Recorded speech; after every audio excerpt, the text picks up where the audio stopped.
ഈ സ്വഭാവം ആരിലൊക്കെയുണ്ടോ സഹോദരങ്ങളെ, നമ്മളെല്ലാവരും വളരെ ഗൗരവത്തോടെ ഓർക്കേണ്ടതാണ്. ആരിലൊക്കെ ഈ സ്വഭാവം ഉണ്ടോ അല്ലാഹു തആല അത് വളരെ ഗൗരവത്തോടെയാ കാണുന്നത്. നബി സല്ലല്ലാഹു അലൈഹി വസല്ലമിന്റെ ഒരു വചനം കേട്ടോളൂ. ഇമാം തുർമുദി റിപ്പോർട്ട് ചെയ്ത ഹദീസാണ്. മൻ സറഹു അൻ യസ്തജീബല്ലാഹു ലഹു ഇൻദ അശ്ശദാഇദി വൽ ഖുറബി ഫൽയുക്സിരി ദുആഅ ഫിർറഖാ. ആർക്കെങ്കിലും ബുദ്ധിമുട്ടും വിഷമങ്ങളും ബാധിക്കുന്ന നേരത്ത് അല്ലാഹുവിനോട് ചോദിക്കുമ്പോ അവൻ ഉത്തരം തരണം എന്നത് സന്തോഷിപ്പിക്കുന്നുവെങ്കിൽ അവൻ എന്ത് ചെയ്യണം? ഫൽയുക്സിരി ദുആഅ ഫിർറഖാ. അവന്റെ ക്ഷേമഘട്ടത്തിൽ അവൻ പ്രാർത്ഥന അധികരിപ്പിക്കട്ടെ.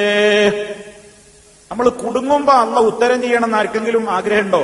എങ്കിൽ നല്ല സന്തോഷവും സമാധാനമൊക്കെ ഉള്ള നേരത്ത് ദുആ അധികരിപ്പിക്കണം. മഹാനായ യൂനുസ് നബി അലൈഹിസ്സലാത്തു വസ്സലാമിന്റെ സംഭവം ഖുർആൻ എടുത്ത് പറയുന്നുണ്ട്. നമുക്കെല്ലാവർക്കും അറിയാവുന്ന ഒരു ചരിത്രമാണ്. മഹാനായ യൂനുസ് നബി അലൈഹിസ്സലാം ഒരു ഭീമാകാരനായ മത്സ്യം വന്നുകൊണ്ട് മഹാനായ യൂനുസ് നബി അലൈഹിസ്സലാത്തു വസ്സലാമിനെ അപ്പാട് വിഴുങ്ങിക്കളഞ്ഞു.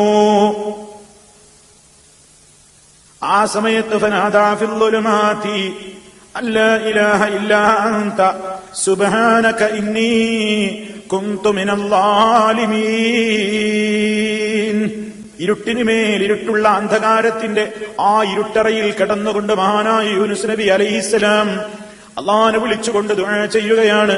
ആ ദുആയിനെ സംബന്ധിച്ചും യൂനുസ് നബി അലൈഹിസ്സലാം രക്ഷപ്പെട്ടതിനെ സംബന്ധിച്ചും ഖുർആൻ പറയുന്നിടത്തൊരു കാര്യം പറഞ്ഞിട്ടുണ്ട്.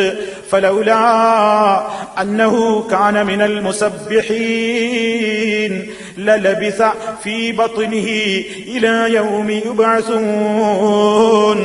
യൂനുസിനെ നാം രക്ഷപ്പെടുത്താൻ എന്താണ് കാരണമെന്നോ അല്ലാഹ് പറയുകയാണ്. മുമ്പ് തന്നെ യൂനുസിനൊരു സ്വഭാവമുണ്ടായിരുന്നു.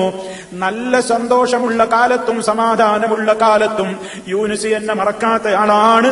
അങ്ങനെ മുമ്പേ എന്നെ ധാരാളമായി വാഴ്ത്തുകയും എന്നോട് പ്രാർത്ഥിക്കുകയും ചെയ്തിരുന്ന സ്വഭാവം യൂനുസിന് ഇല്ലായിരുന്നുവെങ്കിൽ ലലബിസ ഫീ ബത്നിഹി, ആ മത്സ്യത്തിന്റെ വയറ്റിൽ തന്നെ യൂനുസ് കിടക്കേണ്ടി വരുമായിരുന്നു.